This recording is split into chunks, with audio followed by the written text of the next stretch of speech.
एबसुआ डिमाकुसियाव सांग्रांथियारि साइकेल रेली खुंदों।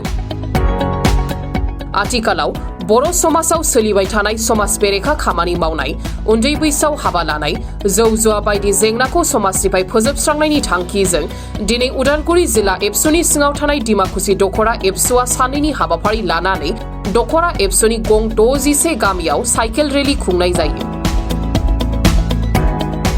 बे साइकेल रेलीखौ बेखेवनानै होयो जिल्ला एबसुनि आफादगिरि कर्नेलियास दैमारिया।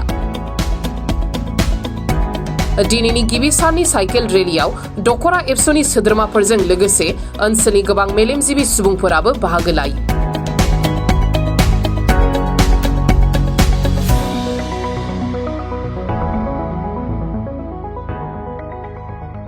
लोब लोब बाहागो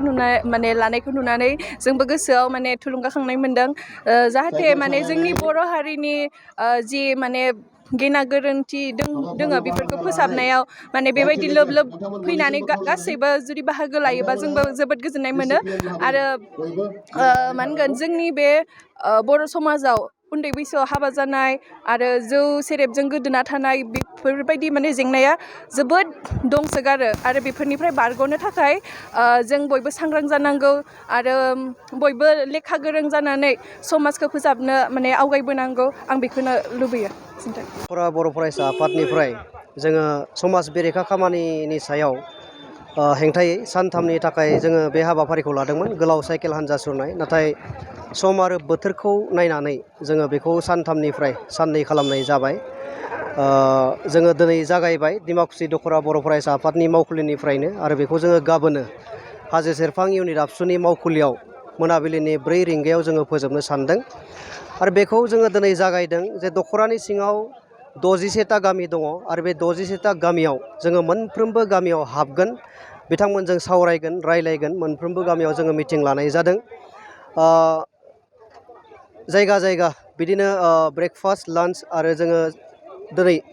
हरनि थाखाय जोङो सिमुलिगुरि गामियाव थाहैनो थाखाय जोङो थिरां खालामबाय।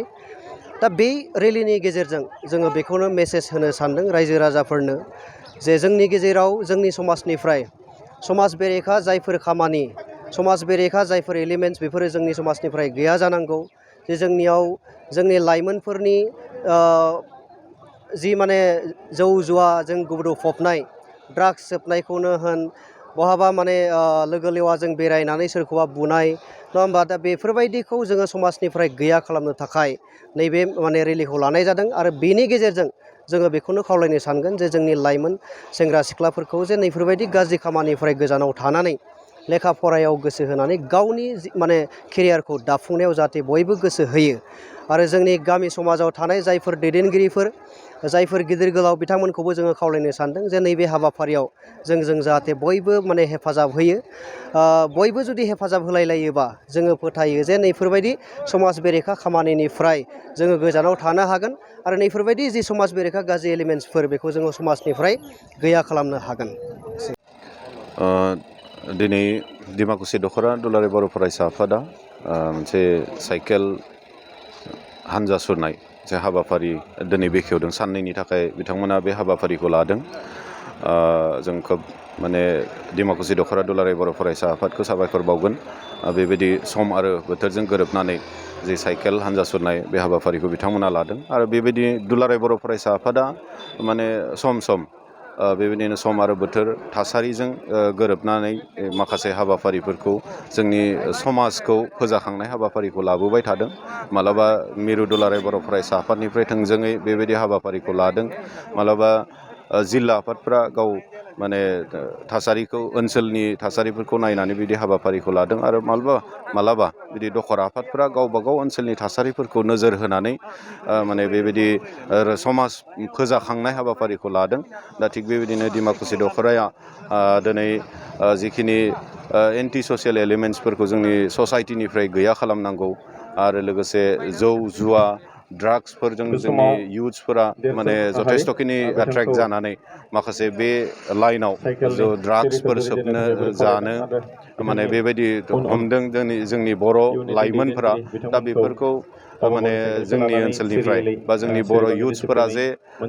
बेफोर जौ जुवा ड्राग्सनिफ्राय गोजानाव थानांगौ बेखौ मोनसे फोजाखांनाय हिसाबै डिमाकुसि दख'रा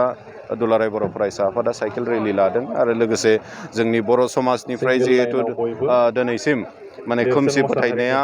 माने टटेलि गैया जायाखै सम सम बेबायदिनो खोमसि फोथायनायनि गेजेरजों बहाबा सोरजोंबा बुलायनाय सुलायनाय इभेन्ट मालाबा समफोराव जोङो मार्डार खालामलायनायसिमहालागै बेबायदि थासारिखौ जों मोनबोदों गतिके जोंनि समाजनिफ्राय बे खोमसि फोथायनायाबो जाहाथे कमप्लिटलि गैया जायो दा बेखौनो एसे फोजाखांनाय हिसाबै दख'रा आफादा डिमाकुसि दख'रा आफादा दिनै साइकेल हान्जा सुरनायनि गेजेरजों मोनफ्रोमबो गामियाव मोनसे मेसेज लानानै थांगोन जे जोङो हारिखौ जुदि फोजौनांगौबा जौगाखांहोनांगौब्ला जोङो बे खोमसि फोथायनाय समाजनिफ्राय जि माने समाज बेरेखा खामानि मावनाय जौ जुवा ड्राग्स बेफोरनिफ्राय गोजानाव जे जों थानांगौ बिनि मोनसे माने मेसेज क्लियार मोनसे मेसेज लानानै मोनफ्रोमबो गामियाव हाबगोन डिमाकुसि दख'रा दुलाराय बर' फरायसा आफादा दिनै आरो गाबोन बे साननैनि हाबाफारिनि गेजेरजों दा बेखाय दा साफ्रोमबो रायजो राजा बिथांमोनखौ आङो खावलायगोन